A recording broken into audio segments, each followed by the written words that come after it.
Hello mga kamats! Kumusta po? I hope you are doing good and great. Saan man kayo sulok mundo. Ngayon nalulutuin natin sinigang sa bayabas. Yung Kapampangan, bulang lang. So ito pinapakulo ko na yung ribs. Tapos ang ingredients natin, siyempre guava, gabi. Ang gabi sa English dito, tawag nila Arabi.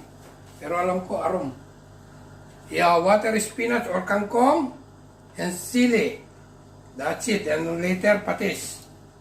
Okay guys? So ngayon, isama natin sa baboy ang gabi para lumambot. Tapos durugin natin mamaya para malapot yung sabaw.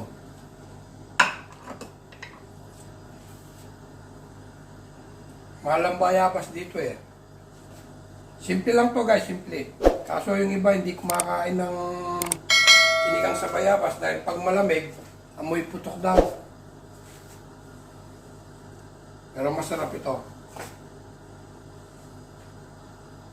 Kailangan ko yung takip. Direct. Para lumambot agad. So, tandaan nyo lang, pag magluluto kayo ng sinigang na bayabas, walang pinagkaiba sa sinigang sampalok to.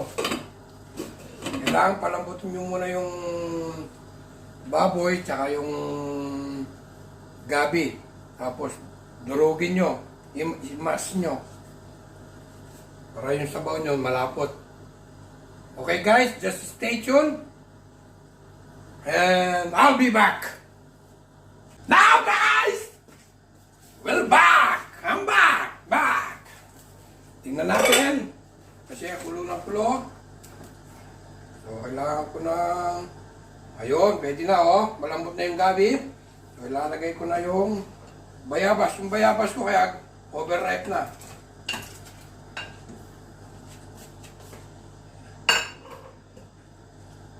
Tapos, maglagay ako doon. Kailangan kong durugin yung gabi guys. Para lumapot yung sabaw.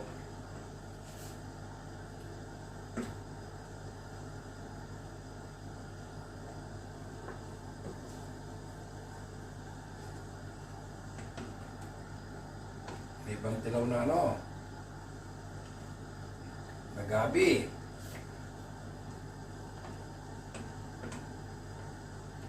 Okay, pag hindi. Ito yung tandaan nyo lang, ha? Kailangan yung smash yung ano, yung gabi.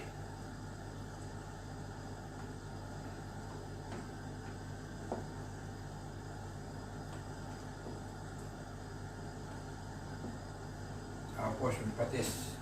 Ready na yung patis.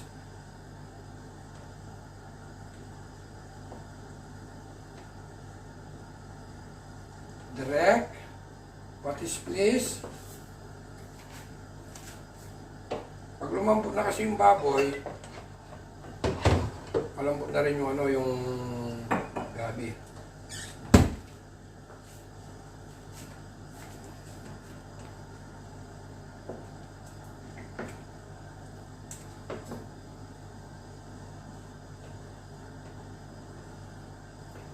Napakadali lutuin to.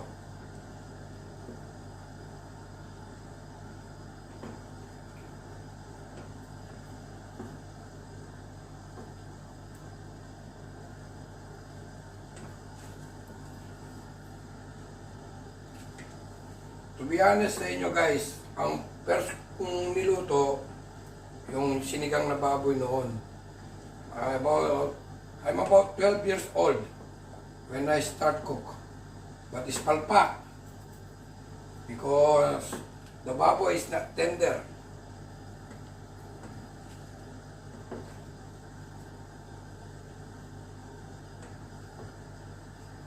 But at least I learned. Then the next time, it was perfect.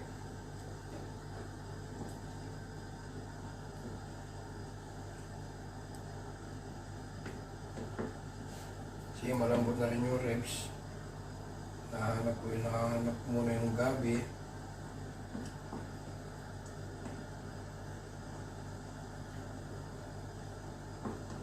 Paano yata yun?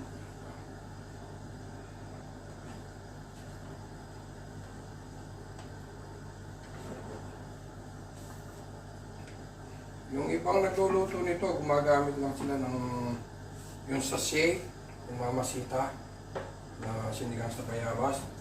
Pero ako ayoko. Gusto ko talaga yung natural na bayabas. Guwaba. Medyo mahal nga lang. Pero pag gusto mong kainin, siyempre,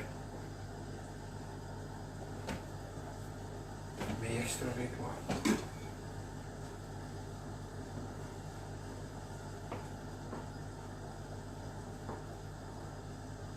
Nahanap ko yung mga gabi, guys. Kailangan ko talagang dunutin. Oh, sorry. Yun.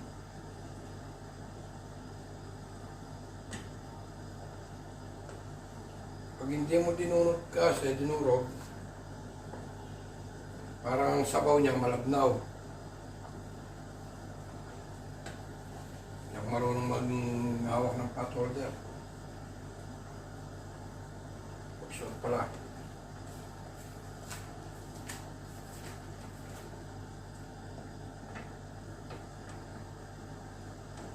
Kahit sa sinigang, ganyan din ang gawin nyo. Kailangan ng gabi. Na-smash nyo. Eh, pag masdan nyo, pag nagluluto kayo, yung din yung nilusaw yung yung gabi, makikita mo pag tining yung yung tubig nasa taas. Kaya sinasabi ko sa inyo yung technique, guys. Para pag kayo magluto, alam nyo.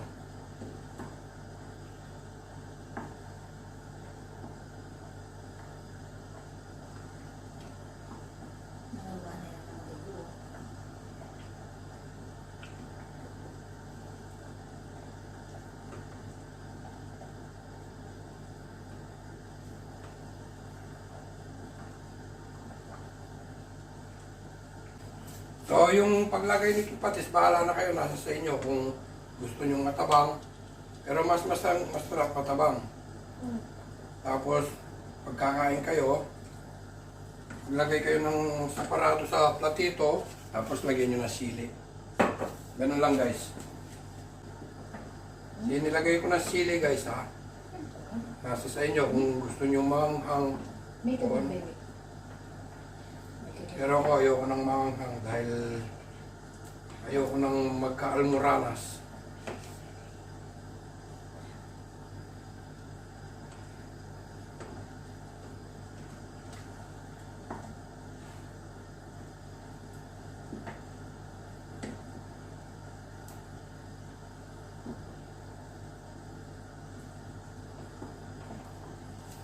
Yan, guys. So, lalagyan ko na ng my favorite. Betsin. Yan, maluluto na. Madali lang.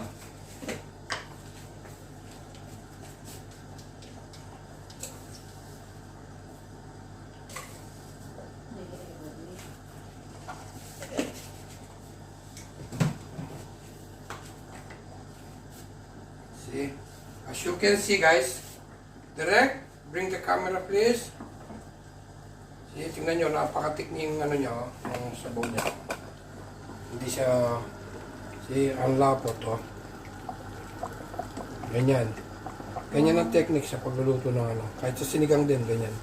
Kailangan durog na durog yung gabi. Yung iba hindi kumakain ng gabi, at least nasa sabaw na. Ayan, oh.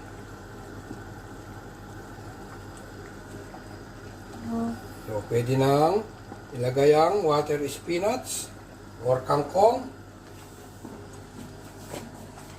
Then, in a few minutes, pwede nang i-serve.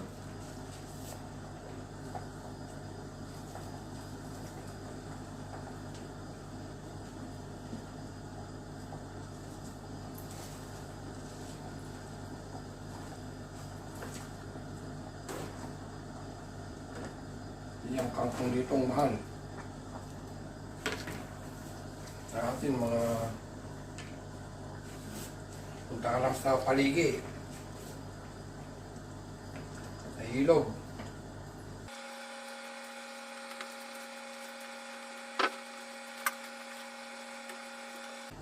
Sige guys.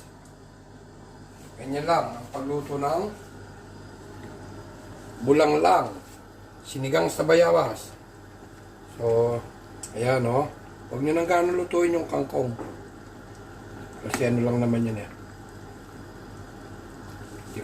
Hindi na kailangan lagyan ng okra. Basta may gabi lang kayo, importante yun. Okay guys, kung wala kayong kangkong, maghanap kayo. Mustasa.